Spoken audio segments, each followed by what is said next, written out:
অতিলকাল আইয়ামু মুদাভিলুহা বাইনান নাস।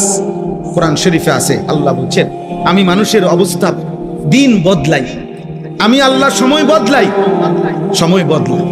কোরআন শরীফে আছে সূরা হুদের মধ্যে আল্লাহ বলেন আমি কখনো বান্দাকে কষ্ট আর মুসিবতের পরে সুখ এনে দেই। আবার আল্লাহই বলছে আমি কখনো বান্দাকে সুখ আর আনন্দ আর ফুর্তির পরে দুঃখ এনে দেই, দুঃখ এনে দেই। হ্যাঁ হ্যাঁ, আমি আল্লাহ এনে দেই, অবস্থার পরিবর্তন করি। সুখের দুনিয়া কখনো দুঃখে ভরে যায়, দুঃখের দুনিয়া কখনো সুখে ভরে যায়। আনন্দ মুখর মানুষ হয়তো কখনো অজরে চোখের পানি ফেলে, আবার কাঁদতেছিল বান্দা হয়তো আবার কখনো আনন্দে হাসে। আল্লাহ বলেন আমি সময় বদলাই, আমি ঋতু বদলাই, আমি সময় বদলাই। একবার রাত আনি আবার দিন আনি, একবার আলো আনি আবার অন্ধকার আনি, একবার রোদ আনি আবার বৃষ্টি আনি, একবার সকাল বানাই আবার বিকেল বানাই, একবার দুপুর বানাই আবার রাত্রি বানাই। ঠিক তেমনি ভাবে প্রতি মুহূর্তে যেহেতু আমি আমার এই পৃথিবীতে অবস্থার পরিবর্তন করছি, তাহলে ইমানদার মনে রেখো, ঘাবড়ায়ও না। ইমানের বিজয়, কালেমার বিজয়, ইসলামের বিজয়, আল্লাহর দ্বীনের সম্মান, ওলামা, দ্বীনওয়ালা, কোরআনওয়ালা, সেজদাওয়ালাদের সম্মানের দিনও খুব কাছায় গেছে ইনশাআল্লাহ। তোমরা গুনাহ ছাড়ো, অসভ্যতার সীমা ছাড়ায় যাচ্ছ তোমরা। 24 ঘন্টায় যাদের এক ওয়াক্ত নামাজ পড়তে মন চায় না, নাফরমান সন্তান, মনে রাখিস সীমা ছাড়ায় যাচ্ছ।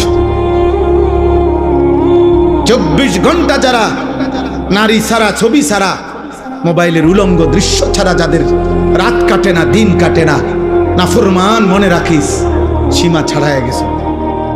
এটা বাড়াবাড়ি, বাড়াবাড়ি, এটা বাড়াবাড়ি। দিবানিশি যারা মদের আড্ডায়, নেশার আড্ডায়, মনে রাখিস নাফরমান, সীমা ছাড়ায় গেছে। ঠিক হবে না এটা। যে মালিক রোদ আনে সে মালিক বৃষ্টিও আনে, যে মালিক হাসায় সে মালিক কাঁদায়, সুখ যে মালিক দেয় দুঃখ সেই মালিকে দেয়, জীবন যে মালিক দেয় মৃত্যু সেই মালিকেই দেয়, সুস্থতা যিনি দেয় অসুস্থতা তিনিই দেয়, হায়াত যিনি দেয় মৌত তিনি। না ভিন্ন কেউ? কথা বলেন না, ভিন্ন কেউ না, একই আল্লাহ। আল্লাহ বলেন আল্লাহই হাসান, আল্লাহই কাঁদান। আদহাকা মানে আল্লাহ হাসান, আবকা মানে আল্লাহ কাঁদান। আল্লাহ বলেন আল্লাহই মৃত্যু দেন, আল্লাহই জীবন, আল্লাহই জীবন দেন, আল্লাহই রাত আনেন, আল্লাহই দিন আল্লাহই আনেন। প্রতি সেকেন্ড আল্লাহই বদলান, প্রতি মুহূর্ত সময়ের প্রত্যেকটা সেকেন্ড বদলায় কে? কথা বলেন না, কে বদলায়? রাত, এই যে এখন রাত, কে আনলেন? আগামীকালকের ভোর আনবে একমাত্র কে? তিনি যদি রাত ধরে রাখে কারো ক্ষমতা নাই আলো আনবে, তিনি যদি আলো ধরে রাখে কারো ক্ষমতা নাই অন্ধকার আনবে। বলো ভাই, আফসোসের বিষয়, আফসোসের বিষয়। আব্বা এশার নামাজের টাইম হইছে, এই সময়ও যে ছেলেগুলো এখানে দাঁড়াইয়া ছিল, এমন অসভ্য বেয়াদব কেমনে হইল আব্বা? মুসলমানের ঘরে এত বড় বেয়াদব সন্তান কেমনে? বাবার অপমান তুমি, মায়ের অপমান। নামাজ চলতেছিল, এখন ওয়াজ শুনতে আসছে। কি ওয়াজ শুনবো আব্বা? ওয়াজ মানে তো ফুটবল খেলা না, ওয়াজ মানে তো নাটক আর সিনেমা না, ওয়াজ মানে তো আখিরাতের কথা, ওয়াজ মানে তো নামাজের কথা, ওয়াজ মানে তো কবরের কথা, ওয়াজ মানে তো নসিহত, ওয়াজ মানে তো গুনাহ ছাড়ার কথা, ওয়াজ মানে তো তাকওয়ার কথা, আল্লাহকে ভয় করার কথা। আল্লাহ আমাদেরকে বুঝ দান করে, আল্লাহ আমাদেরকে ফিকির দান করে। তোমরা একটা একটা ছেলের কাছে আমানত, কেউ একজনই বুঝো, কিন্তু এটা মনে রেখো, গুনাহ ইজ্জত দেয় না। নারী, ছবি, মদ, জুয়া, জিনা, ব্যভিচার ঈমান থেকে বিচ্ছিন্ন করে দেয়। আমি হাদিস বলি, আল্লাহর নবী সাল্লাল্লাহু আলাইহি ওয়াসাল্লাম বলেন, যে ব্যক্তি জিনা করে নারীর সাথে কোনো হারাম কাজ করে, খোদার কসম এই এক পাপ। আর হলো ওয়াশারিবাল খামরা, যে নেশা করে, মদ খায়, গাঁজা খায়, বাবা খায়, ফুট্টা খায়, পেন্সিডিল খায়, ইয়াবা খায়, এমন নিকৃষ্ট নাফরমান, খোদার কসম আল্লাহর নবী বলছে ব্যভিচারী আর নেশাখোর, এই দুই নাফরমানের কলজাত থেকে ওই পাপ অবস্থায় আল্লাহ তাআলা ঈমান খুলে রাখা দেন। এই কোরআন ধরে বলি, কোরআন হাতে ধরে বলি, আল্লাহ তার কলিজার হৃদয় থেকে ঈমান বের করে ফেলে। আল্লাহ বলে নেশাখোর ঈমানটা দিয়ে যা, যা আমার ঈমান আমি রেখে দিলাম, এবার বেঈমান যা তুই যা। আল্লাহ বলে চরিত্রহীন লম্পট নারীর সাথে গুনাহ করবি, ঠিক আছে যা, আমার ঈমান আমারে দিয়া যা, আমি ঈমান রেখে দিলাম, কালিমা রেখে দিলাম, এবার যা। কি সাংঘাতিক কথা! ঈমানবিহীন যদি মৃত্যু হয়, এই ঈমান যদি আর ফিরে না আসে, এই কালেমা যদি আর ফিরে না যায়, তো দুনিয়ার মানুষে না জানে আপনি মুসলমান, আপনি মানুষে না জানে, আইডি কার্ডে না, তো কবরে কি মানুষ আইডি কার্ড দেয়নি? ভোটার আইডি কার্ড কবরে দেয়নি কেউ। জন্ম নিবন্ধন সনদ দিয়ে কোনো কবরে দরকার আসেনি। আসল সত্য জানে কে? আসল হাকিকত জানে কে? আল্লাহ। এজন্য কোরআনুল কারীমে আল্লাহ বলছে, বান্দা কুরবানি তো করছো সবাই, কিন্তু আসমানে পৌঁছছে কোনটা সেটা তো আমি আল্লাহ তাআলা বলে দিয়েছি। ওয়ালাকিন ইয়ানালুহুত তাকওয়া মিনকুম, তাকওয়া গুনাহমুক্ত জীবন। কুরবানির প্রত্যেকটা শুরু থেকে শেষ পর্যন্ত গুনাহমুক্ত জিন্দেগি যার, গুনাহমুক্ত তাকওয়া, আসমানে পৌঁছবে কেবল তা, বাকিগুলো জমিনের কুরবানি জমিনেই থাকে। কুরবানি তো করছিল হাবিল, কুরবানি তো করছে কাবিল। পৃথিবীর আশ্চর্য গুরুত্বপূর্ণ কথা হলো, সর্বপ্রথম এই পৃথিবীতে দুইটা কোরবানি হয়েছে মাত্র, প্রথম দিন হাবিল আর কাবিল, কোরবানি হয়েছে মাত্র দুইটা, প্রথম দিন সর্বপ্রথম। সেই প্রথম দিনের দুইটা কোরবানির মধ্যেই আল্লাহ বলছে কোরআনে, ফাতুকুব্বিলা মিন আহাদিহিমা ওয়ালাম ইউতাকাব্বাল মিনাল আখার। একটা কোরবানি কবুল হলো, একটা কোরবানি কবুল হলো না। তাহলে মাত্র কোরবানি হয়েছে দুইটা, ওইখানেই আল্লাহ একটা বাদ করে দিছে, সেই প্রথম দিনে একটা ফেলে দিছে। আল্লাহ বলছে কবুল হয় নাই একটা, তো সেখানেই আল্লাহ বলে দিছে ইন্নামা ইয়াতাকাব্বালুল্লাহু মিনাল মুত্তাকিন। শোনো বান্দা, কিয়ামত পর্যন্ত কেউ কোরবানি কবুল হবে তার তাকওয়া থাকবে। কোরবানি কবুল হবে কার বলেন? বলেন না সবাই, বলেন কার? তাকওয়া থাকবে। তাকওয়া মানে গুনাহমুক্ত জীবন। তাকওয়া মানে কি বলেন? গুনাহমুক্ত জীবন। গুনাহমুক্ত, গুনাহমুক্ত। কি কি গুনাহমুক্ত? এক নাম্বার সম্পদ গুনাহমুক্ত। এজন্য সুদখোরের টাকায় কোরবানি হয় না, ঘুষখোরের টাকায় কোরবানি হয় না, কিস্তিখোরের টাকায় কোরবানি হয় না, প্রতিদিন বাজারে ব্যবসা করে যে ওজনে কম দেয় এই হারামখোরের টাকায় কোরবানি হয় না, মানুষকে নিয়মিত যে ঠকায়, প্রতিনিয়ত প্রতারণা করে, অবৈধ উপার্জন করে, হারাম রোজগার করে, এই হারামখোরের এই টাকায় কোরবানি আদায় হয়। গোস্ত সিদ্ধ হয়, গোস্ত কি হয়? সিদ্ধ। রুটি দিয়ে খাওয়ান যায়, এটার সমস্যা নাই। রুটি দিয়ে তো ঝোলও খাওয়া যায়, গরুর গোস্ত খাওয়া যায়, মুরগির গোস্ত খাওয়া যায়, রুটি দিয়ে খাইতে অসুবিধা নেই, হেটার লেগে আটকাইতে না। চুলে জিড়াই দেন, পাত্তর চুলে দিলেও সিদ্ধ হয়ে যাবে, বুঝেন না? পাত্তর দিলেও এটা কি হয়ে যাবে? নরম হয়ে যাবে। পাত্তর নরম হয় না আগুনের মধ্যে, চুন বানায় কি দিয়া? পাত্তর দিয়ে তো বানায়। আমি নিজ চোখে দেখছি, সুনামগঞ্জ ছাতক চুনের ফ্যাক্টরি, এরম বড় বড় পাথর, এগুলাই ভাঙ্গা ভাঙ্গা, এগুলাই কি হয়? চুন বানায়। পাথর এই আগুনের মধ্যে গলে গলে নরম হয়, এগুলোর মধ্যে মেডিসিন কেমিক্যাল দেয়, তো এরপরে চুন। এই জন্য মূলত যে চুন খায় সে পাথরে খায়। হ্যাঁ হ্যাঁ, সত্য কথা এটা, আপনি জিজ্ঞাসা করেন নাই। তাইলে সিদ্ধ হবে, রুটি দিয়া খাওয়া যাবে আব্বা, কিন্তু গুনাহমুক্ত না হলে আসমানে যাবে না। ইন্নামা ইয়াতাকাব্বালুল্লাহু মিনাল মুত্তাকিন, নিশ্চয়ই আল্লাহ কুরবানি কবুল করবে তার, তাকওয়া থাকবে যার।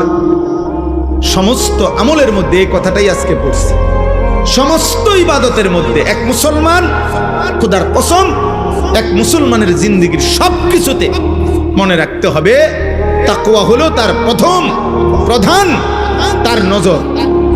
আমি মুসলমান, আমার ওযু, গোসল, নামাজ, রোজা, হজ, যাকাত, ঈদ, কুরবানি, জিকির, তেলাওয়াত, দান, সাদাকা, আমার ঘর, আমার সংসার, আমার বউ, আমার ছেলে মেয়ে, আমার বাজার, আমার ব্যবসা, আমার প্রবাস জীবন, আমার দেশের জীবন, আমার চাকরি, আমার রাজনীতি, আমার সংসার, যা করছি, মুসলমান যদি পরিচয় থাকে তাকে খেয়াল রাখতে হবে গুনাহ যেন না হয়, গুনাহ যেন না হয়, গুনাহ যেন না হয়, গুনাহ যেন। তাকওয়া, এরই নাম তাকওয়া। তাকওয়া শুধু কুরবানিতে না, তাকওয়া নামাজেও, তাকওয়া রোজাতেও, তাকওয়া হজ্জেও, তাকওয়া জিকিরেও, তাকওয়া তেলাওয়াতেও, তাকওয়া কুরআনুল কারীমের তেলাওয়াতেও, তাকওয়া দান সাদকাতেও, তাকওয়া রাজনীতিতেও, তাকওয়া সংসারেও, তাকওয়া স্বামী স্ত্রীর মেলামেশাতেও, তাকওয়া ছেলেপেলের ক্ষেত্রেও, তাকওয়া উপার্জনের সব ক্ষেত্রে, সর্বত্র। যুবক বলো, কিশোর বলো, নারী বলো, পুরুষ বলো, আমি হুজুর, আপনারা পাবলিক বলেন আর হুজুর বলেন, ওলি বলেন আর মুরিদ বলেন, যাই বলেন, মুসলমান মাত্রই জরুরি তাকওয়া, তাকওয়া, তাকওয়া, গুনাহমুক্ত থাকা। আমিও, আপনি, আমিও কি হুজুরও, পাবলিকও, বক্তাও, শ্রোতা, ছোট বড় সবাই গুনাহমুক্ত থাকা। প্রিয় ভাই আমার, মুসলমানের সন্তান, তোমাদেরকে অনুরোধ করছি, গুনাহে ভরা এই জিন্দেগি কোনো জীবন না, এটা কোনো জীবন না রে আপনার।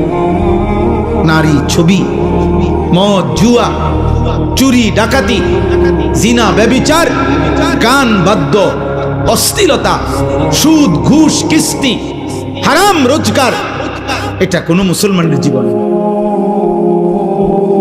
এ জীবন হাইওয়ানের জীবন, এ জীবন পশুর জীবন, এ জীবন চতুষ্পদ জন্তুর জীবন। হ্যাঁ, রাগ করলো এটাই কথা, অভিমান করলো এটাই কথা, এটাই সত্য। আল্লাহ কোরআনুল কারীমের মধ্যে বলছে, যে মানুষের অন্তর আমি আল্লাহকে নিয়ে ভাবে না, যে মানুষের কান আমি আল্লাহর কথা শুনে না, যে মানুষের চোখ আমার আয়াত দেখে না, খোদার কসম আল্লাহ বলছে, উলাইকা কাল আনআম, এই মানুষগুলো জানোয়ারের মতো। কিসের মতো বলেন না? আল্লাহ কোরআনে বলছে। আপনি কার সাথে রাগ করবেন? আজকে আমি হাদিস পড়ছি বিকাল বেলা বাসায়, আশ্চর্য কথা শুনেন। একটা ছোট্ট বিষয়, আপনি এটারে, আপনার কাছে মনে হবে একটা ছোট্ট বিষয়। নামাজি ব্যক্তির সামনে যে সূত্রা দেয়, এটা বুঝেননি আপনারা? মানে নামাজি ব্যক্তির সামনে দিয়ে যাতে কেউ না যায়, কথা বুঝছেন কিনা?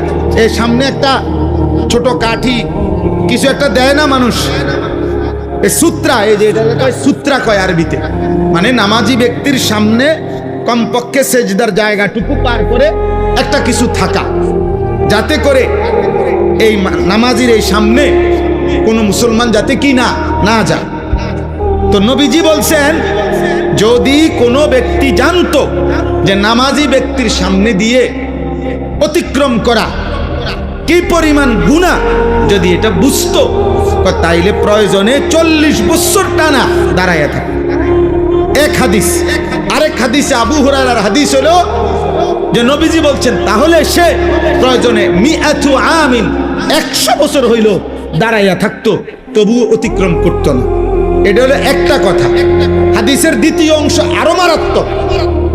এই সামান্য এই বিষয়টা যে নামাজি ব্যক্তির সামনে দিয়ে যেন অতিক্রম না করে, নবীজি বলেন, তোমাদের নামাজের সামনে যদি কেউ অতিক্রম করতে চায়, তোমরা তাকে হাত দিয়ে প্রয়োজনে বাধা দাও। যদি বাধা না মানে, তাহলে তুমি তোমার শক্তি প্রয়োগ করো, মানে হাত জোর করে ধরে রাখো, যেন কোনোভাবে তোমার হাত ধাক্কাইয়া সে যাইতে না পারে। নবীজি বলেন এরপরে শব্দ ফাইন্নামা হুয়া শাইতানুন শাইতানুন, খোদার কসম নবী বলে এই সামনে দিয়ে যে লোকটা চলে যাইতেছে নিশ্চয়ই সে শয়তান। কারে বলছে? এ মানুষ এটারে বলছে এটা শয়তান।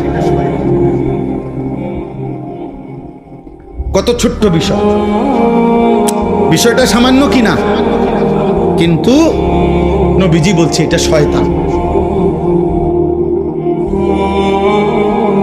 নামাজি ব্যক্তি সামনে দিয়ে গেল কেন? তাইলে যে রাসূল সাল্লাল্লাহু আলাইহি সাল্লাম নামাজি ব্যক্তির সামনে অতিক্রমকারী ব্যক্তিটাকে আর কোনো পাপ নাই, শুধু বেড়ান দিয়ে গেছে। কথা বুঝেন নাই?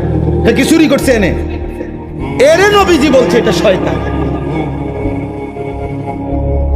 এখন বাকি নাফরমান যারা নাফরমানি করছে তাদের পরিচয় কি?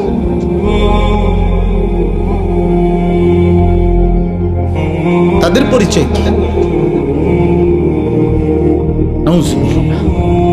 দোস্ত আমার, বন্ধু আমার, ছেলেরা আমার, কেউ হয়তো তোমারে ধরতেছে না, কেউ হয়তো তোমারে ছুঁইতেছে না, কেউ হয়তো তোমারে ফিরাইবার মতো সাহস করছে না, ফলে তুমি যা ইচ্ছা তাই করে নষ্ট হয়ে যাচ্ছ।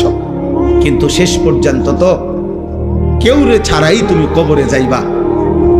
একাকী সেদিন তুমি কেমনে শুইবে? কেমনে শুইবে? এই জন্য আজকে এটাই আমার বক্তব্য।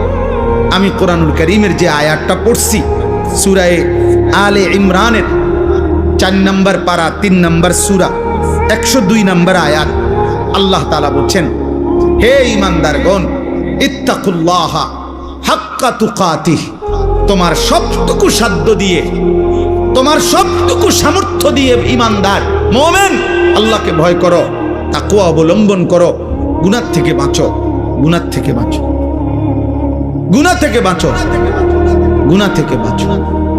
সবটুকু সামর্থ্য দিয়ে তুমি যুদ্ধ করো, তুমি প্রাণপণ লড়াই করো, তুমি সর্বোচ্চ হিম্মত করো যে আল্লাহ আমি বেঁচে থাকতে জেনে বুঝে আমি আপনার নাফরমানি করব।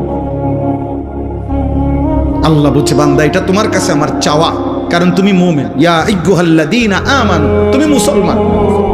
তুমি হিন্দু হইলে আমি বলতাম না, তুমি ইহুদির বাচ্চা হইলে তোমার আমি বলতাম না, তুমি খ্রিস্টান হইলে আমি বলতাম না, তুমি বৌদ্ধ হইলে আমি বলতাম না, তুমি যদি বলতা তুমি মুরতাদ, নাস্তিক, বেঈমান, আল্লাহ বলে তাইলে আমি তোমারে বলতাম না, কিন্তু তুমি বলছো তুমি মুসলমান, এই জন্য তোমাকে বলছি। এখন আমরা যারা এখানে দাঁড়াইয়া বসে আছি, আমরা নিজেকে মুসলমান বলি তো? কথা বলে না? ছেলেরা বলো না তোমরা মুসলমান? সবাই বলো তো। তোমাদেরকে আল্লাহ বলছে ইত্তাকুল্লাহা হাক্কা তুকাতিহ, ভয় করো। আল্লাহকে ভয় করা মানেই হলো গুনাহ ছেড়ে দাও। আল্লাহকে ভয় করার প্রথম তর্জমা গুনাহ বর্জন। এই জন্যই তো বলছে আল্লাহ, যদি গুনাহই ছাড়তে না পারো বান্দা, তা আমার ঈমান আমারে দিয়া দাও, লাগবে না, যাও। তোমার মতো 2-4 জন নষ্ট মানুষ ঈমানদার না হইলেও আমার আখিরাতে অসুবিধা হবে না, আমার জান্নাতেও লোকের ঘাটতি হবে। এই জন্য নবীজি বলছে যে মদখোরের কলিজার থেকে, নেশাখোরের কলিজার থেকে আল্লাহ ঈমান রাইখা দেয়, যায় দিয়া যায়। জিনা ব্যভিচার করে যে নারীর সাথে, হারাম প্রেম, হারাম সম্পর্ক, অশ্লীলতা যে করে, আল্লাহ তার হৃদয় থেকে ঈমান রেখে দেয়। যা আমার ঈমান আমার দিয়া যা, যা যা বেঈমান, এবার যা বাইরে। আল্লাহ নবী, আল্লাহ কোরআনে বলছেন, হে সুদখোর, আমি আল্লাহর সাথে সুদ খাচ্ছ, ঠিক আছে খাও, শুধু মনে রেখো আমি আল্লাহর সাথে যুদ্ধের ঘোষণা শুনে নাও, তোর লগে আমি যুদ্ধ করব। দেখি তুই আমার সাথে যুদ্ধ কইরা তোর অভাব কেমনে মিটাস। আমি আল্লাহ, আমি থাকতে তোর আমি দেব। খোদার কসম, এটা কোরআনের আয়াত। আল্লাহ সুদখোরকে ডাইরেক্ট বলছে, তোর লগে আমি যুদ্ধ করলাম, যুদ্ধের ঘোষণা দিলাম, আমি তোর অভাব দূর করব না, চাই তোর কোন আব্বা তোর অভাব দূর করে আমি দেখব, তোর কোন বাপে আছে। এই জন্য পৃথিবীর একটা সুদখোর আজ পর্যন্ত সুখের কোনো দাবি করতে পারে নাই। লোনের পর লোন নিতেছে, টাকার পর টাকা নিতেছে, একটা পর্যায়ে দেউলিয়া হইয়া, একটা পর্যায়ে দেউলিয়া। কালকে রাত্রে, গতকালকে রাত্রে আহা, একজনের কথা আমারে বলতেছে, একজন শুনাইছে, দোয়া চাইছে যে হুজুর লোন নিতে নিতে, সুদ নিতে নিতে 400 কোটি টাকা নিছে, নিয়ে একসাথে বড় বড় প্রকল্প 6টা কোটি কোটি টাকা খরচ করে এক একটাতে ব্যয় করে সাজাইছে। এখন যারা টাকা নিছে দিছে উনারে, সবাই একসাথে টাকা খুঁজতেছে। এখন সে সুদের টাকা সুদ করবে নাকি বেচা কিনা কইরা টাকা উঠাবে, পুঁজি আনবো না লাভ আনবো, কোনো কিছু নাই। একেবারে কসম শুনাইতেছে যে শেষ পর্যন্ত এখন দেউলিয়া হইয়া বাড়ি ছাড়া। আর এই গত 3-4 মাস আগে স্ত্রী, ওই লোক বলতেছে আমার কাছে চোখের পানি ফেলার মতো, বলতেছে হুজুর উনি ওনার স্ত্রীর পায়ে ধরে রয়েছে, বউয়ের পাও ধরে রয়েছে ওই কোটি কোটি টাকার মালিক, যে তুমি আমারে ছেড়ে যাইও না, আমার এখন আর কিচ্ছু নাই। বেটি বলে না, তোর কাছে যেহেতু কিছুই না, সম্পদ কিচ্ছু নাই, আমি তোর মতো ফকিরের কাছে থাকবো না, কয়ে বউ চলে গেছে।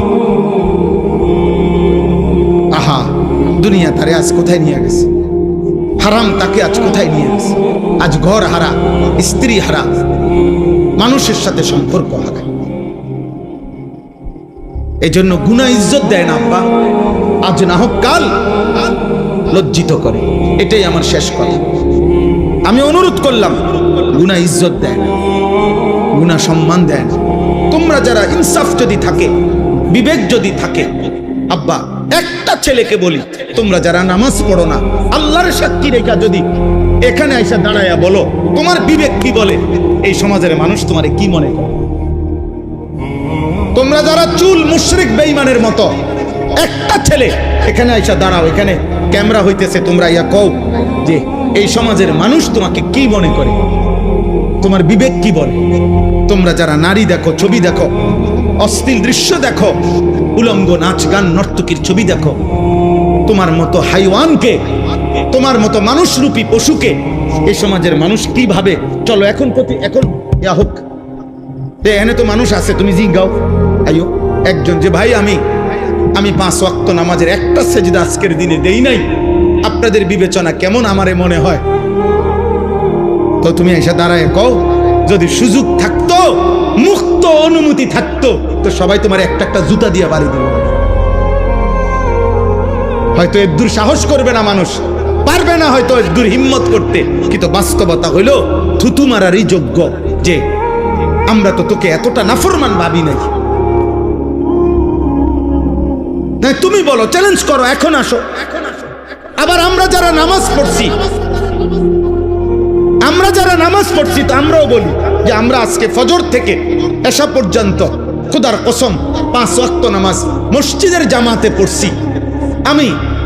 আমি বললাম যে এবার মানুষ, তুমি জিজ্ঞাসা করো যে উনার ব্যাপারে আপনাদের মন্তব্য কি, আর যে নামাজ পড়ে নাই 5 ওয়াক্ত তার ব্যাপারে মানুষের মন্তব্য কি? মুক্ত মঞ্চে সবার সামনে দেখা যাক। কথা বুঝেন নাই? এখানে দেখা হোক। অতএব দোস্ত, এটাই কথা, ঈদ পরবর্তী কথা এটাই।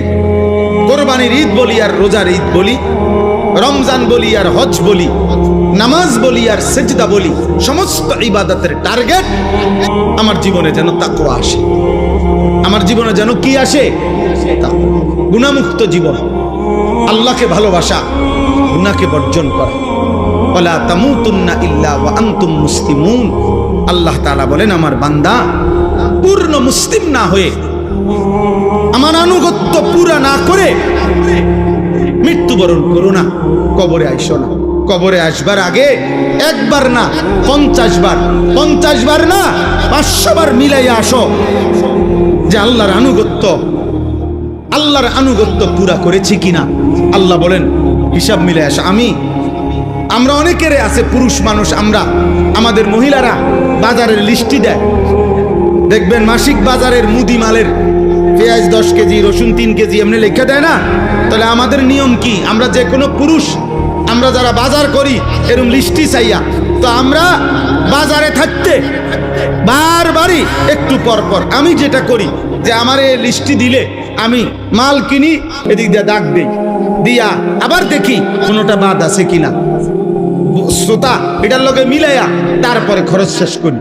যেই দোকানদারে মালটা দেয়, যেই মুদি দোকানদার যার কাছে আমরা লেখাইছি শ্রোতা লেখায়, মানে এটার মধ্যে ওইও যখন ওই বস্তার মধ্যে বইরে মালটা দেয় সবটি মাইট পেশালে ওই এটার লগে মিলাই কিনা বলে, এমনি এমনি কোনা দিয়ে দেয়, দাগ দেয় না, দাগ দিয়ে দিয়া হয়ে বস্তার মধ্যে মালটা বুঝাই দিয়া, এই যে মাল 13টা, এখানে দিছি 13টা, হুজুর এত দাম। তাহলে আল্লাহ তাআলা বলেন ওয়ালা তামুতুন্না ইল্লা ওয়া আনতুম মুসলিমুন। আমার বান্দা, আমার আনুগত্য, আমার ইবাদত, আমার হুকুম দুনিয়ায় থাকতে মরার আগে মিলাইয়া আইসো, মিলাইয়া ডাক দিয়ে দিয়া মিলাইয়া আইসো, মিলাইয়া কবরে আইসো, নাই তো 1 সেকেন্ডে কবরে টিকতে পারতাম। এই জন্য যে আমি সব সময় বলি, চাচা মিয়া গপ মারে সাদুয়ানে বইয়া আল্লাহর রহমতে 3 ফুট বিদেশ পাঠাইয়া জিগুন বিয়া দিয়া লাইছি গদ্দুয়ার করে মাশাআল্লাহ। এখন আল্লাহর রহমতে আপনার দোয়ায় আর কোনো টেনশন নাই, ওনার মরলেও কোনো দুঃখ নাই। না, আপনি মরেন আল্লাহর রহমতে, আপনি খুব দ্রুত সময় মরে যান চাচা, আপনি মরিয়া না দেখবেন দুঃখ কাকে বলে। হ্যাঁ, কবর বুঝি বিদেশের হিসাবে কথা বলে না, কবর বুঝি বিল্ডিং এর হিসাবে। তো এটি কি কইলেন আপনি? এগুলা কি শুনাইলেন মানুষের? আখিরাতের কথা কি দিয়ে বুঝাইলেন? বিল্ডিং দিয়া। আল্লাহ আমাদেরকে হেফাজত করেন, আল্লাহ আমাদের সবাইকে কবুল করেন। আজকের এই আলগি নওজোয়ান, এই ছোট্ট ছোট্ট কিশোর ছেলেগুলো যারা এই মাহফিলটা সাজিয়েছে, আল্লাহ আমাদের সবাইকে কবুল করে নেন। আল্লাহ পাক তাদেরকে উত্তম বিনিময় দান করেন। ছেলেরা মদের আড্ডা, জুয়ার আড্ডা, নারীর আড্ডা, জিনার আড্ডা, বেবিচারের আড্ডা ছেড়ে দেওয়া, জীবনটা সুন্দর করো, জীবনটা সুন্দর করো। আল্লাহ আমাদের সবাইকে কবুল করে নেন। ওমর রাদিয়াল্লাহু তাআলা আনহু মাঝখান দিয়ে শুধু একটা কাজ করছে। প্রথম থেকে উনার আচরণটা ছিল উগ্র। উনি তরবারি হাতে নিয়ে বলছে মক্কার কুরাইশদেরকে যে মুহাম্মদকে আমি এক্ষুন কল্লা নিয়ে আসতেছি, তোমরা কাবাগরের সামনে গিয়ে দাঁড়াও, আমি আসতেছি। প্রতিমধ্যে শুনছে ওমরের বোন আর বোন জামাই কালেমা গ্রহণ করছে। এবার আরো উত্তেজিত হয়ে ওনাদের ঘরে গিয়ে ওনাদেরকে আচ্ছা মতো মারছে, মেরে রক্তাক্ত করে ফেলছে। ওমরের বোন জামাই এবং বোনকে, ওমরের বোন জামাই বিখ্যাত সাহাবী ছিলেন হযরত সাঈদ ইবনে যায়েদ, যাকে মারছে বেহেশতের সুসংবাদ প্রাপ্ত আশারায়ে মুবাশশারা যে 10 জন সাহাবী, এর মধ্যে একজন হলো এই উমরের এই বোন জামাই। অনেক বড় সাহাবী, মুস্তাজাবুদ দাওয়া বলা হতো ওনাকে। এই সাহাবী ব্যাপারে প্রসিদ্ধ ছিল যে তিনি যা আল্লাহর কাছে চাইতেন আল্লাহ তাই কবুল করতেন। এই উনি এবং ওনার বোন, বোনের নাম ছিল ফাতেমা। ভাই তোমরা ওইখানে কি বুঝে বসছো? ভাইয়া এটা তো এমন না যে খেলার মাঠ, তোমরা গ্যালারিতে বসছো। বিষয়টা কি আসলে? মুসলমানের সাথে বসতে লজ্জা কিসের? মাটিতে বসার মধ্যে সবচেয়ে বেশি আনন্দ, কারণ মাটির মানুষ মাটিতে বসার মধ্যেই তৃপ্তি, মাটিতে বসার মধ্যেই আমাদের মূল তৃপ্তি। মাটির সাথে সম্পৃক্ততা, এটা আমাদের আসলের সাথে, মূলের সাথে সম্পৃক্ত। মিনহা খালাকনাকুম ওয়া ফিহা নুঈদুকুম ওয়া মিনহা নুখরিজুকুম তারাতান উখরা। আল্লাহ তাআলা তো এটাই শিখাইছে, এই মাটি থেকেই তোমাদেরকে সৃষ্টি করেছি, এই মাটিতেই আবার তোমাদেরকে কবরে ফিরিয়ে আনব, এই মাটি থেকেই আবার একদিন তোমাদেরকে আমি হাসরের ময়দানে উঠাবো।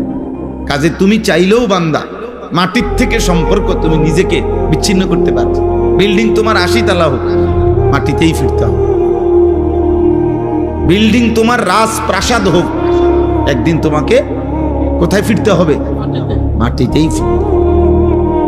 ওয়া ফিহা নুঈদুকা, এই মাটিতেই তোমাকে ফেরত নিয়ে আসবো। এজন্য মাটির সাথে সম্পৃক্ততা, এটা তো আমাদের মূলের সাথে সম্পৃক্ত। এই জন্য মাটিতে বসার মধ্যে কোনো লজ্জাও নেই, সংকোচ নেই। এবং কারণ এটাই আমাদের মূল বাস্তবতা। একদিন আমাকে লম্বা সময়ের জন্য এই মাটিতেই শুয়ে থাকতে হবে। তাহলে বলতেছিলাম যে আল্লাহর কথা যদি মনোযোগ, ওমরের কথা বলতেছিলাম, বোন এবং বোন জামাইকেও এবার আচ্ছা তরে মারছে। কেন? কালেমা গ্রহণ করুন। তাহলে অপরাধের উপরে অপরাধ, পাপের উপরে আরো পাপ। একে তো তরবারি হাতে রওনা দিয়েছে নবী সাল্লাল্লাহু আলাইহি সাল্লামকে হত্যা করে, এটা যে কল্পনা করছে এটাও তো কত বড় পাপ, কত বড় গুনাহ। আবার এই কালেমা গ্রহণ করার অপরাধে বোন আর বোন জামাইকে আচ্ছা তরে রক্তাক্ত করে ফেলছে। কিন্তু ওমর একটা কাজ করে ফেলছে, অল্প একটু কাজ। সেটা হলো যখন রাগ থামছে, মারতে মারতে বল ফিরে গেছে, তখন ওমর রাদিয়াল্লাহু তাআলা আনহু ওনার বোনকে, বোন জামাইকে বলছে একটা কথা, যে তোমরা কি পড়তেছিলা সে শোনাও। আমি যখন ঢুকতেছি তখন শুনতেছিলাম তোমরা কি যেন পড়তেছিলা, এগুলা কি পড়তেছিলা ওটা কও। এই আরশ আজিমের মালিক আল্লাহ তাআলা বলে, বান্দা ওমর, এটুকু আগ্রহ দেখাইছো আমার কোরআন শুনবার জন্য, যা হেদায়েত দিয়ে দে। এরপরেই আল্লাহর কোরআন শুনছে এবং কিছুক্ষণের মধ্যেই নবীজির কাছে গিয়ে এই কোরআন শুনে কালেমা পড়ে মুসলমান হয়ে গেছে। তাহলে একটু আগ্রহ দেখাইছে, ফাঁকি দিয়া এতক্ষণ তো যা করছে সব উল্টা পাল্টাই করতেছিল, কিন্তু এখানে এসে একটু আগ্রহ দেখাইছে যে কি পড়তেছিলি তোরা সেটা শোনা। আল্লাহ তাআলার এটুকুই ভাল লাগছে। তো আল্লাহ তাআলা এটুকু আগ্রহের বিনিময়ে এত বড় গুনাহ করতে রওনা দিছে, হত্যা করবে নবীকে, নাউজুবিল্লাহ। এত বড় পাপের সংকল্প করে যে রওনা দিছে, এবং এখনো বোন আর বোন জামাইকে এভাবে মারছে, অন্যায় করছে, কিন্তু ওই যে বললাম একটু আগ্রহ দেখাইছে, আল্লাহর কথা শুনতে চাইছে, আল্লাহ তাআলা এর বরকতেই হেদায়েত দিয়েছে। সূরা তাহা কোরআনের একটা সূরা আছে, ওই সূরার কিছু অংশ তেলাওয়াত করছে। ওমর রাদিয়াল্লাহু তাআলা আনহু বলছে, থামো, আর লাগবে না, যা বুঝার আমি বুঝেছি, চলো মুহাম্মদের কাছেই যাই। তো বোন আর বোন জামাই বলছে, কেন যাইবা? বলছে, আর গর্দান নিতে না, এবার আমার গর্দানি মুহাম্মদের কদমে দিয়ে। এরপরে কালেমা পড়ে মুসলমান হয়েছে। কোরআনুল কারীমের মধ্যে সূরা হুদের মধ্যে আছে, মক্কার কাফেররা নবীজিকে বলতো, মুহাম্মদ তুমি যে আমাদেরকে কালেমার দাওয়াত দিচ্ছ, আমরা মেনে নিতাম যদি তোমার কাছে বিপুল পরিমাণ অর্থ ভান্ডার থাকতো,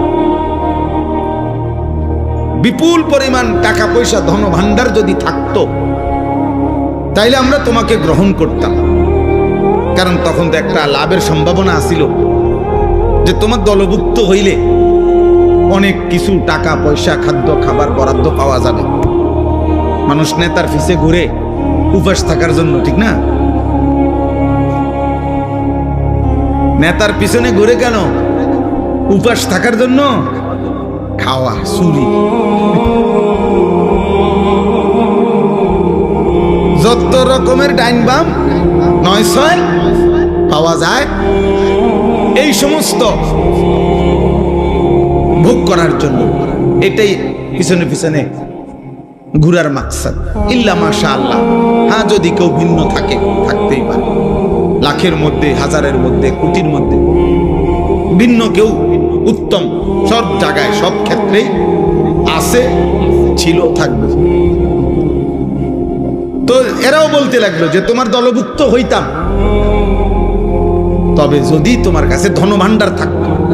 কিন্তু তোমার তো তেমন কিছু নাই, মক্কায় তো আমরা চিনি তোমারে, তোমার বাপও নাই, মাও নাই, তুমি যে এই চাচা আবু তালেবের ঘরে লালিত পালিত হও, উনিও দুর্বল মানুষ আর্থিকভাবে, তাহলে কি বুঝছে তোমারে অনুসরণ করব? 2 নাম্বার, মক্কার কাফেররা বলতো, দ্বিতীয়ত আমরা তোমাকে অনুসরণ করতাম যদি দেখতাম তোমার সাথে আল্লাহর পক্ষ থেকে সরাসরি ফেরেশতা তোমার সাথে থাইকা মুখামুখি আমগরে বলতেছে যে হ্যাঁ আল্লাহর নবী আমি ফেরেশতা বলতেছি, এরকমও যদি আমরা ডাইরেক্ট দেখতাম ফেরেশতা বলতেছে তোমার পক্ষে, তাইলেও অনুসরণ করতাম। কিন্তু এইটাও তো দেখি না, সম্পদও নাই, আবার কোন ফেরেশতাও তোমার সাথে নাই, দেখি না আমরা, তো আমরা কি বুঝা তোমার অনুসরণ করতাম? কুরআনুল কারীমের মধ্যে আছে, আল্লাহ তাআলা নবীকে বলছে, বন্ধু এমন কথার পরেও আপনি সামান্যতম ঘাবড়াবেন না, আপনি অস্থির হইয়েন না, বরং আপনি মনে রাখবেন শুধু ইন্নামা আনতা মুনদির, আপনি হচ্ছেন আল্লাহর দিকে ভয় প্রদর্শনকারী, আপনি ইন্নামা আনতা নাযীর, আপনি ভয় প্রদর্শনকারী। আপনার দায়িত্ব জাহান্নামের ভয় দেখানো, আপনার দায়িত্ব কবরের ভয় দেখানো, আপনার দায়িত্ব আখিরাতের ভয় দেখানো, আপনার দায়িত্ব আল্লাহর ভয় দেখানো, এটা আপনার জিম্মাদারি, আপনার দায়িত্ব আপনি শতভাগ গুরুত্ব দিয়ে আদায় করেন। এবার পরিবর্তন হইল কয়জন, হইল না কয়জন, বদলাইলো কয়জন, বদলাইলো না কয়জন, এর কোনোটা আপনার জিম্মাদারি না, সেটা আমি আল্লাহর ফয়সালা, ওইটা আমি দেব, ওইটা আমি দেব। তাইলে আল্লাহ তাআলাই এই নিজাম বলে দিয়েছেন যে নিয়ম হলো এটাই, আল্লাহর কথা বলতে থাকা, আমার দায়িত্ব বলতে থাকা। পরিবর্তন হবে কে, হবে না, বদলাবে কয়জন, বদলাবে না কয়জন, খোদার কসম বাবা, এটা আল্লাহর ফয়সালা। এই জন্যই যে তোমরা যারা নামাজ পড়ো না, তোমরা যারা গুনার মধ্যে লিপ্ত আছো ছেলেরা, তোমাদের কারো পরিবর্তনই আমার হাতে না, আব্দুল কাদের জিলানীর হাতেও না, কারো হাতে না, এমনকি খুদ নবী সাল্লাল্লাহু আলাইহি সাল্লামের হাতেও কারো পরিবর্তন ছিল না। সমস্ত সিদ্ধান্ত একক একজনই, শুধু আল্লাহর হাতে। শুধু কার হাতে? যার কারণে আমাদের নবী সাল্লাল্লাহু আলাইহি সাল্লামের বলা দাওয়াতে কেউ কালেমা পড়ছে, আবার নবীজির দাওয়াতেও কেউ কালেমা প্রত্যাখ্যান করছে, প্রত্যাখ্যান করছে, গ্রহণ করে নাই। কেউ এক কথাতেই কালেমা পড়ছে, আবু বকর সিদ্দিক রাদিয়াল্লাহু তাআলা আনহুকে একবার প্রথম যখন দাওয়াত দিছে নবীজি, প্রথম কথাতেই আবু বকর কালেমা পড়ে মুসলমান হয়েছে, মানে 2 কথা কোন লাগছে না। আবার কাউকে 23 বছর পুরা বুঝাইছে, নবীজি সাল্লাল্লাহু আলাইহি সাল্লামের ইন্তেকাল পর্যন্ত 23 বছরেও ওই নাফরমান কালেমা গ্রহণ করে, বরং 23 বছরই বিরোধিতা করে গেছে। তাহলে কি বুঝা গেল? ফয়সালা কার হাতে? আল্লাহর হাতে। নবীজি সাল্লাল্লাহু আলাইহি সাল্লাম বলেছেন যতজনকে, আশা করছেন সবার জন্যই কালেমা। নবীজি একজন উম্মত কালেমা ছাড়া থাকুক, নবীজি সাল্লাল্লাহু আলাইহি সাল্লাম 1 সেকেন্ডের জন্য এটা চায় না। একজন উম্মত জাহান্নামে যাক, আল্লাহ নবী বলছে উম্মত আমি কোনোদিন স্বপ্নেও এটা চাই না, আমি চেয়েছি আমার শেষ উম্মতটাও জাহান্নাম থেকে বেঁচে যাক, জাহান্নাম থেকে বেঁচে যাক। নবীজি বলছে আমি তো চূড়ান্ত খুশি হব সেদিন আমার আল্লাহর নিকটে আমার শেষ উম্মতটাকেও জাহান্নাম থেকে বাঁচাইতে পারবো। যে এইভাবে নবী সাল্লাল্লাহু আলাইহি সাল্লামের আগ্রহ ছিল। ফালাআল্লাকা বাখিউন নাফসাকা আলা আথারিহিম, ভাইয়া না বসলে ফায়দা হবে না, এই দাঁড়াইয়া থাইকা লাভ হইতো না, বলে নিলাম। আর আপনি বুঝতেন না, দাঁড়াইয়া ওয়াজ কলিজায় ঢোকে না, তামসা সাউন্ড যায় শুধু, আর যাবে সবে চটফুটি খাইয়া যাবেন গাড়ি।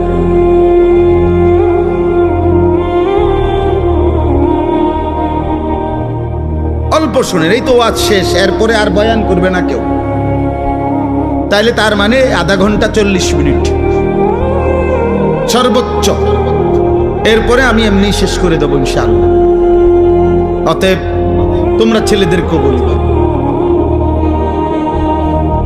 তাহলে আমার কথা এটা, নবীজিকে আল্লাহ বলছে বন্ধু ফালা আল্লাকা বাখিউন নাফসাক, মানুষগুলো ঈমান আনতেছে না, পরিবর্তন হচ্ছে না, গুনাহ ছাড়তেছে না, আল্লাহর নাফরমানি ছাড়তেছে না, এই অস্থিরতা পেরেশানিতে আপনি কি মরে যাবেন নাকি?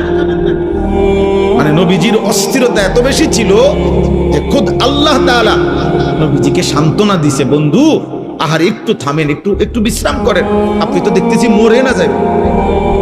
বলতে বলতে কানতে কানতে উম্মতের জন্য নবীজির কান্না আল্লাহ থামাইছে, নবীজির পেরেশানি আল্লাহ থামাইছে, নবীজির অস্থিরতা মহান আল্লাহ তাআলা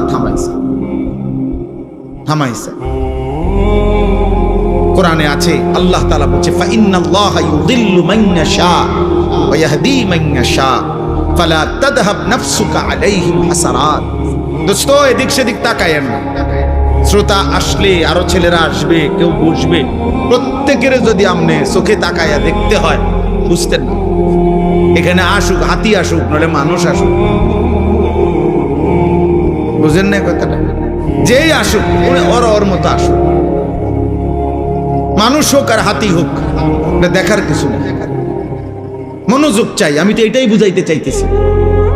মনোযোগ জরুর, আগ্রহ জরুর, আল্লাহর কথার প্রতি আগ্রহ জরুর। সাহাবায়ে কেরাম বলেন আমরা যখন নবীজির কথা শুনতাম মনে হইতো যেন আমরা গাছের ডাল, এরকম মজবুত মোটা ডাল, যে ডাল নড়ে না এক সেকেন্ড, এরকম গাছের ডালের মতো স্থির হয়ে থাকতাম। মনে হইতো যেন আমাদের মাথার উপরে আইসা পাখি বসছে, পাখি একবার নড়েও না, কারণ আমরা তো মাথা নাড়াইতাম না, কাঁধ নাড়াইতাম না, এমন স্থির থাকতাম। সাহাবী বলছে আমরা মনে হইতো যেন নবীজির সামনে এভাবে বসতাম কখনো কখনো বয়ান শুনতে, যে মনে হইতো যেন আমাদের মাথাটা কাইটা আলগা করে রাখছে, কারণ শরীরের সাথে থাকলে না মাথা নাড়াইতো, মাথাই যেন ভিন্ন, অর্থাৎ এত স্থির। এভাবে বর্ণনা করছে ওনারা। এই প্রচন্ড পরিমাণ আগ্রহ, এর কারণে আল্লাহ তাআলা ওনাদের জিন্দেগি পরিবর্তন করছেন এবং ওনাদের দ্বারাই আল্লাহ তাআলা বিশ্বময় ইসলামের খেদমত নিয়েছেন। আমরা তো অধিকাংশ মুসলমান আব্বা নিজের এই পেট পিঠ, নিজের এই ছোট্ট একটু শরীর, এটুকুর সাজসজ্জা, এইটুকু শরীরের আরাম আয়েশ ভোগ বিলাসিতা, এই পেশাব পায়খানা আর এই পেটের চাহিদা আর লজ্জাস্থানের চাহিদা, আহা বহু নিকৃষ্ট মানুষের জিন্দেগির 24 ঘন্টা হয় পেটের চাহিদা নয় লজ্জাস্থানের চাহিদা। এই দুই চাহিদার জন্যই জীবন শেষ, রাত শেষ হয়, দিন শেষ হয়, মাস যায়, সপ্তাহ যায়, আল্লাহ কোথায়, নবী কোথায়, ইসলাম কোথায়, দিন কোথায়, ধর্ম কোথায়, আখিরাত কোথায়, কিচ্ছুর কোনো দাঁড় হয় পেটের ক্ষুধা আর নাই তো লজ্জাস্থানের ক্ষুধা। এই হাইওয়ান মনে করছে আর 10টা চতুষ্পদ জন্তু জানোয়ারের মতো আমার জীবনও এটাই, আমার জীবনও এটাই,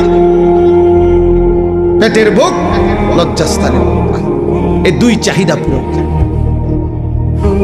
দিনভর হয়তো খায় নয়তো মোবাইল টিপে, খাইলে পেট ভরে আর মোবাইল দেখলে লজ্জা, নারীর চাহিদা, লজ্জাস্থানের চাহিদার জন্য অশ্লীল ছবি, উলঙ্গ দৃশ্য, জিনা ব্যভিচারের দৃশ্য, এই দেখে।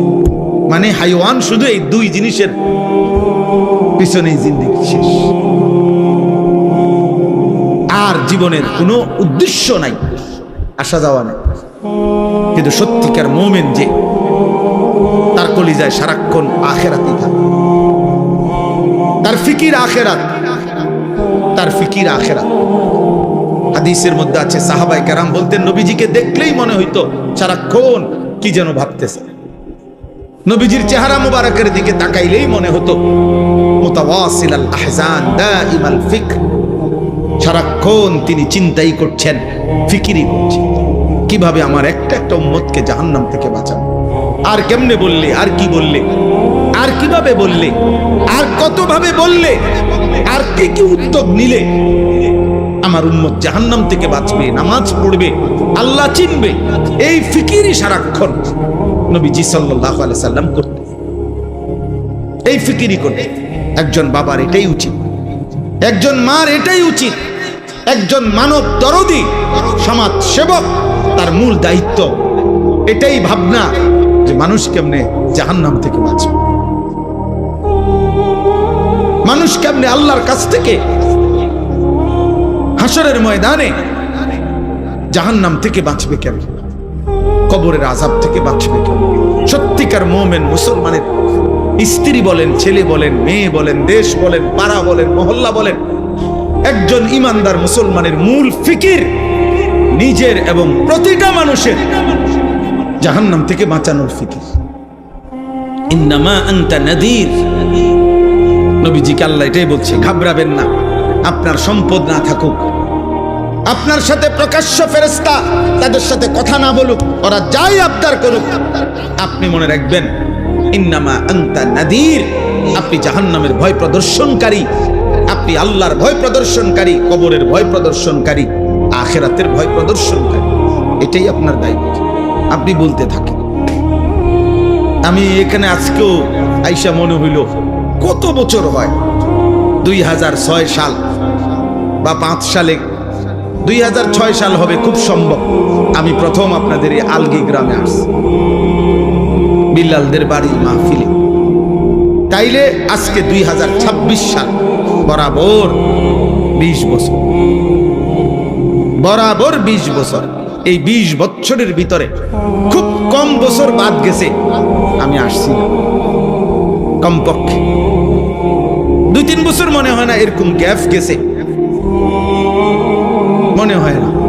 টানা এ কোনো না কোনো পারফাসে, এখানে হোক আর ওই পাড়া হোক আর এই পাড়া হোক, ছেলেরা করুক আর বুড়ারা করুক, হুজুররা করুক আর জওয়ানরা করুক, কোনো না কোনো মাহফিলে আসা যাওয়া ছিল।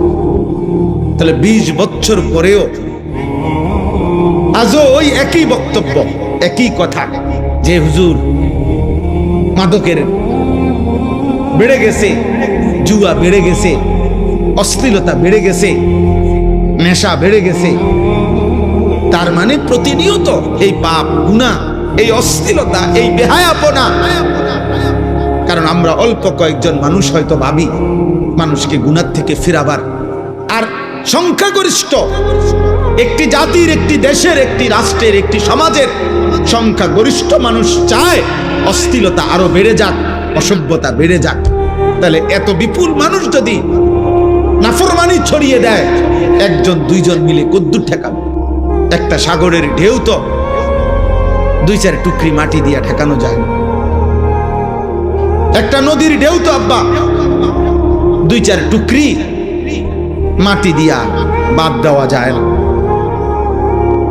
বাদ দেওয়া যায় না। কক্সবাজারের উত্তাল ঢেউ বঙ্গোপসাগরের, এটা আমরা মাটি কাইটা বেড়া দিলে, বাদ দিলে তো আটকাবে।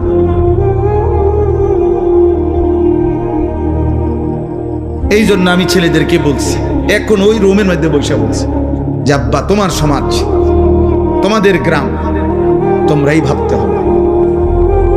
আমি আরেক জায়গার থেকে আসছি, আরেক জায়গার থেকে এসে আবার চলে যাব, কিন্তু যার যার সমাজ, যার যার বাবা মা, যার যার সমাজের অভিভাবক, ওনাদেরই দায়িত্ব ওনাদের সমাজের সন্তানদেরকে আল্লাহর দিকে ফেরানো।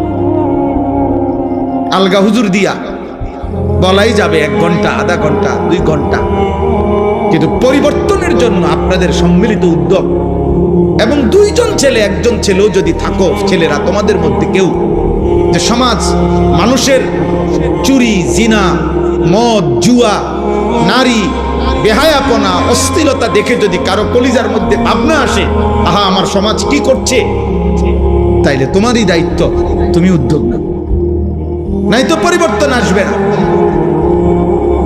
পরিবর্তন আসবে না। এ মোবাইলে ছবি দিলেন, ফেসবুকে ছবি দিলেন, আমরা মাহফিল করেছি, হুজুর আসছেন, শ্রোতা আসছে, শ্রোতা গেছে, কারো কারো 10টা ছবি, কারো 20টা ছবি মোবাইলে দিয়ে দিছে, এরপরে নতুন ছবি আইসা পিছনের গুলারে ফেলে দিছে। এইগুলার কোনো কিচ্ছু আসে যায় না, কিচ্ছু আসে যায় না। এই জন্য আমি সবার কাছে বলি, আপনারা যারা আছেন, ছেলেরা তোমরা যারা আছো, সবার বিবেক একসাথে নড়ে না। কিছু মানুষের বিবেক মরে যায়, কিছু নাফরমান আল্লাহর নাফরমানি করতে করতে কলিজা বন্ধ হয়ে যায়। খোদার কসম, এটা কোরআনে আল্লাহ বলছে। পাপ করতে করতে, নামাজ না পড়তে পড়তে, আল্লাহকে সেজদা না দিতে দিতে, অশ্লীলতার, নাফরমানি, বেহায়াপনা, অসভ্যতার, নোংরামি করতে করতে খোদার কসম আল্লাহ বলেন, অসংখ্য নাফরমানকে এক পর্যায়ে আমি তার অন্তর মোহর মেরে দেই, কান মোহর মেরে দেই, চোখে চূড়ান্ত পর্দা ফেলে দেই, আর কোনোদিন হেদায়েত দেই না। একদিন আমার ফেরেশতা দিয়া, লাথি দিয়া জাহান্নামেই ফেলে দেই।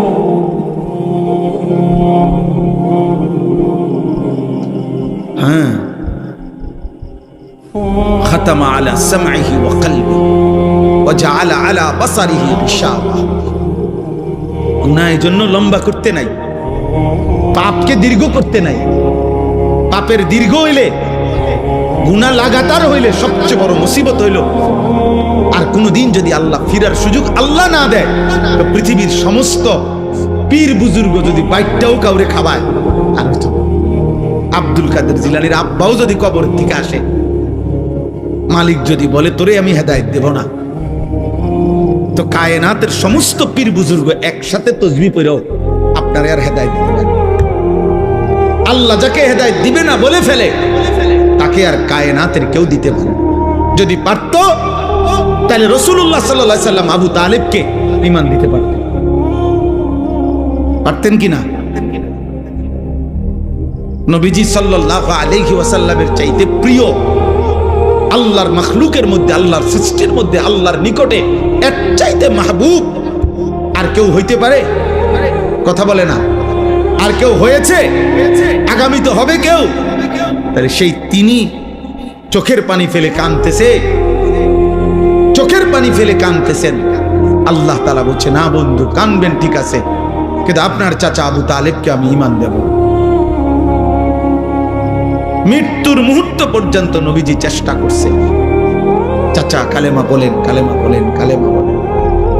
কুল লা ইলাহা ইল্লাল্লাহ কালিমাতান আশহাদু লাকা বিহা ইনদাল্লাহ। ওই যে মোবাইল ধরে রাখছে, এই এই বেটা ফালতু মানুষ, সেটা নামান। শোনেন নাই আপনি মোবাইল ধরতে নিষেধ করছি? ও আপনারা কেউ সাথে বললেন না কেন ওনাকে? নিজের জন্য ভাবেন, নিজের জন্য, নিজের কলিজায় আল্লাহকে নেন, হৃদয়ে আল্লাহকে নেন। আমরা সবাই ব্যস্ত হয়ে গেছি অন্যরে হেদায়েত করার জন্য, সবাই আমরা ব্যস্ত হয়ে গেছি অন্যরে মোবাইল দিয়া দেখানোর জন্য। মনে হয় যেন উনি, আমি তো হুজুর আল্লাহর রহমতে আমনগো দোয়ায় জুনায়েদ বাগদাদি হয়েই গেছি, এখন আমি চেষ্টা করতে আছি অন্য মানুষের আব্দুল কাদের জিলানী বানাইতে। আমাদের ভাবটা এমন হয়ে গেছে, আমরা বেশি আত্মবোলা, আপন ভোলা, আপন ভোলা। আমি এখনো এই ছেলেদেরকে বলছি যে আব্বা তোমরা বলো, এশার নামাজ যখন চলতেছে, আমি যখন গেছি মসজিদে, আমার ডানে বামে আমি যে কয়জনরে দেখছি, আমি ডাইকা মসজিদে পাঠাইছি। আমি তো, তোমরা আয়োজক, তোমরা তোমাদের এই ছেলেগুলোরে ডাকছিলেন এশার নামাজের জন্য, মাগরিবের নামাজের জন্য ডাকছিলেন, ফজরের নামাজের জন্য ডাকছিলেন কোনোদিন? তাহলে কেউ যদি কাউকে আল্লাহর দিকে না ডাকে, একজন বক্তা বুঝি কুমিল্লার থেকে আইসা, ঢাকা সিটাং থেকে আইসা বুঝি সবাই রে জুনায়েদ বাগদাদি বানায় ফেলবে? এটা কি তাবিজ? এটা কি ফু? হ্যাঁ, যে আমি আপনার ঘরে ফু দিয়ে দিলাম, আপনারা এখন একটা ফু দেব, আপনারা দেখবেন সাথে সাথে আপনারা সবাই হয়ে গেছেন বাইজিদ বুস্তামিয়া জুনায়েদ বাগদাদি। এটা এমন? এটা কি ম্যাজিক? এটা সার্কাস? এখানে আমাদের মেহনত চাই, আমাদের সম্মিলিত উদ্যোগ চাই, আমাদের সকলের আন্তরিক প্রচেষ্টা লাগবে ভাইয়া। আলহামদুলিল্লাহ, এটা এখন সুখের খবর, সফলতা সুখবর এটা যে সারা বাংলাদেশে এখন পিচ্ছি পিচ্ছি ছেলেরা সারা বাংলাদেশে আলহামদুলিল্লাহ। এটা বৃষ্টি আসার আগে ঠান্ডা বাতাস বয়, এটা নিয়ম। বৃষ্টির আগের বাতাস সবাই টের পায়, বুঝে। বৃষ্টির আগের বাতাসটাই ভিন্ন রকম হয়। বাতাসটা এত ঠান্ডা যে বাতাস এটা গায়ে লাগলেই মানুষ বুঝে বৃষ্টি আসতেছে। ঠিক তেমনি ভাবে সারা বাংলাদেশে তো আমরা আলহামদুলিল্লাহ দৌড়াই। আমরা দেখি এখন ক্লাস 6-এ পড়ে, 7-এ পড়ে, 8-এ পড়ে, এমন ছোট ছোট বাচ্চারাও আল্লাহর কোরআনের মাহফিল, দ্বীনি মাহফিল, এরকম নওজোয়ানরা, ছোট ছোট কিশোর বাচ্চারা মাহফিলের আয়োজন, দ্বীনি মজমার আয়োজন করতেছে। ইনশাআল্লাহ এটা বোঝা যায় যে ঠান্ডা বাতাস বইতেছে, আগামী দিনে ইসলামের পতাকা পৃথিবীময় উড়বে ইনশাআল্লাহ। সমাজ উল্লেখযোগ্য পরিবর্তন। আমি বললাম একদিন পৃথিবীতে ইসলামের যখন চূড়ান্ত বিজয় ছিল, তখন দুষ্ট চরিত্রের মানুষকে মানুষ অবজ্ঞার দৃষ্টিতে দেখত। আজ যখন গুনার মাত্রা বেড়ে গেছে, তখন আপনাদের চোখে হুজুর আর মোল্লা এখন আপনাদের কাছে দুর্বল মনে হয়। কিন্তু একদিন ইনশাআল্লাহ মালিক যখন চাইবে অবস্থার পরিবর্তন হবে, তখন আমি বললাম প্রত্যেক সমাজে মনে রাখো ছেলেরা, তোমরা যারা চরিত্রহীন, বেনামাজি, মদখোর, নেশাখোর, গাঁজাখোর, ফুট্টাখোর, বাবাখোর, ইয়াবাখোর, সুদখোর, হারামখোর, কিস্তিখোর, লোকে তোদেরকে দেখলে থুতু মারবে, থুতু মারবে, থুতু মারবে, মনে রাখি। লোকে তোদেরকে দেখলে থু দিবে, থুতু মারবে ইনশাআল্লাহ, মনে রাখিস। আমি বললাম, বলবে ওই দেখ হারামখোর, বলবে ওই দেখ সুদখোর, বলবে ওই দেখ ফুট্টাখোর, বাবাখোর, দেখ। এইভাবে ইশারা দিয়ে দেখাবে। ইনশাআল্লাহ পরিবর্তন স্পষ্ট বুঝাই যাচ্ছে, স্পষ্ট বুঝা। এখানেও এসে এরা দেখলো, দেখ একসাথে হয়েছে যারা, সব ছোট ছোট ছেলে, মাশাআল্লাহ, ছোট ছোট ছেলে ফিকির করছে, মাহফিলের আয়োজন করছে। এটা পরিবর্তনের সম্ভাবনা, একদিনেই সব বদলে যাবে। তাহলে নবী সাল্লাল্লাহু আলাইহি সাল্লামের মতো শ্রেষ্ঠতম নবীও 23 বছর মেহনত করতে হতো না। বুঝেন নাই কথাটা? এই জন্য আমি সমস্ত ছেলেদেরকে তোমাদেরকে বলতেছি, বাবা, ও চিরেই দেখবা তোমরা। আমি বললাম